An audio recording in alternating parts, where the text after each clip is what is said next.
महाराष्ट्र से मप्र लौटी पूर्व मुख्यमंत्री उमा भारती बुरहानपुर पहुंची। 2023 के विधानसभा चुनाव आते ही नेताओं की आवाजाही तेज होने लगी है। सिद्धिविनायक के दर्शन कर लौटी उमा भारती बुरहानपुर रुकी और उन्होंने कहा कि सिद्धिविनायक हमारे पिता हैं और उनसे यही कामना है कि मेरे जीवन का हर क्षण सार्थक हो।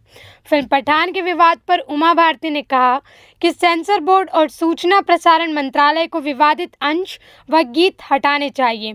फिल्म के निर्देशक व निर्माताओं को उमा भारती ने दी नसीहत। जनभावनाओं को आहत करने वाली सामग्री फिल्मों में नहीं शामिल करना चाहिए। वहीं जैन तीर्थ स्थल समेत शिखर को पर्यटन स्थल घोषित किए जाने पर उमा भारती ने कहा, संवादहीनता है, मोदी सरकार ऐसा कर ही नहीं सकती। ये सवाल आपको मुझसे नहीं पूछना, जगत प्रकाश नड्डा से पूछना। दीदी, आपने ताप्ती नदी भी कहीं ना कहीं प्रदूषित हो रही है, उसको लेकर कोई प्रयास ना प्रशासन ना जनप्रतिनिधि कर रहा है। क्या ताप्ती नदी में सफाई होना चाहिए, ताप्ती को शुद्ध बनाना चाहिए? आपने बहुत अच्छी बात कही, ये बहुत चिंता का विषय है।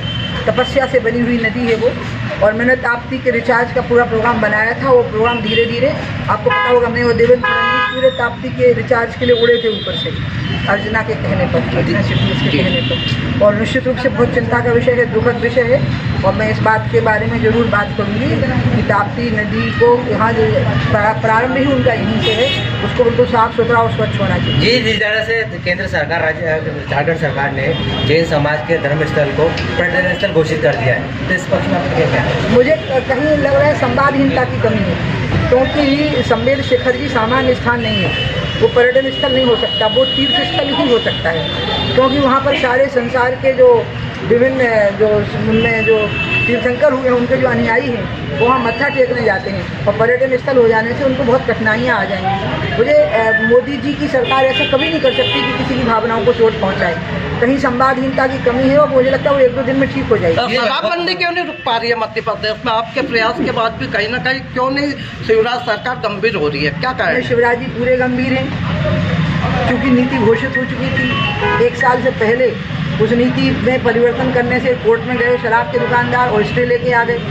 स्टे उनको मिलना जायज़ था, क्योंकि वो सरकार की नीति के अनुसार उन्हें अहाते खोले थे, दुकानें खोली थी, और इसलिए ये तय हुआ कि अगली नीति जो अभी बन जाएगी जनवरी तक और मार्च में घोषित हो जाएगी और लागू हो जाएगी, वो बिल्कुल वैसी ही बनेगी जो जनहित में होगी। इसमें बीडी शर्मा जी, शिवराज जी, मैं, हम तीनों एक मत। भगवे को लेकर लगातार प्रदेश में संग्राम, भगवे कपड़े को लेकर लगातार प्रदेश में संग्राम मचा हुआ है, तो नथुराम मिश्रा जी ने भी पठान पिक्चर का विरोध किया है, तो आपका क्या कहना है? अगर ये फिल्म थिएटर में रिलीज होने वाली है, तो इसको सेंसर बोर्ड काट देगा, निकाल देना चाहिए उनको इस गाने को। सेंसर बोर्ड जो एनओसी देता है, अगर ये, मुझे पता नहीं है थिएटर पर रिलीज होनी है कि अन्य प्लेटफॉर्म पे होनी है, थिएटर में हो रही है। सेंसर बोर्ड कर देगा। एक कई राज्यों में इस पर बैन लगा देगा। सुनना दादा, सेंसर बोर्ड के अधीन है ना फिल्म का एनओसी जो होता है, अनापत्ति पत्र जो एनओसी देते हैं, तो ये सेंसर बोर्ड की जिम्मेवारी बनती है, सूचना प्रसारण मंत्रालय की जिम्मेवारी बनती है कि वो इस गाने को काट दें उसमें से। एक बात। दूसरा, फिल्म निर्माता और फिल्म के हीरो, डायरेक्टर, सबको ध्यान रखना चाहिए कि आप किसी की भावनाओं को आहत करते हो कोई फिल्म नहीं बना सकते। लेकिन सबसे बड़ी बात है कि अगर भावनाओं को आहत करके बनाएगा तो उसका सबसे बड़ा पनिशमेंट ये है कि आप उस गाने को उसमें से निकाल सकते हो, सेंसर बोर्ड के जरिए निकाल देना चाहिए। दीदी, सिद्धिविनायक के दर्शन की क्या मनोकामना की आपने मुंबई में? मैं तो हमेशा जब मुंबई जाती हूँ ना, तो सिद्धिविनायक के दर्शन करती हूँ, और वो उनसे कोई कामना नहीं करनी पड़ती है। वो हमारे जैसी है, माता पिता है, उनसे अच्छा हमारे बारे में कौन सोच सकता है। मैं हमेशा एक मनोकामना करती हूँ, वो मैं आपसे भी कर सकती हूँ, और वो ये है कि मेरे जीवन का हर पर सार्थक होना चाहिए। मल्लिकार्जुन और जो अजय राय के जो स्टेटमेंट आए, उस पर आपका क्या कहना है? एक मल्लिकार्जुन खड़गे बहुत पुराने लेखक हैं, संस्कारवान और सुसंस्कृत, उनको असंयत भाषा का प्रयोग नहीं करना चाहिए, बल्कि उनको कांग्रेस को सिखाना चाहिए कि एक संस्कारशील भाषा का प्रयोग कैसा होता है।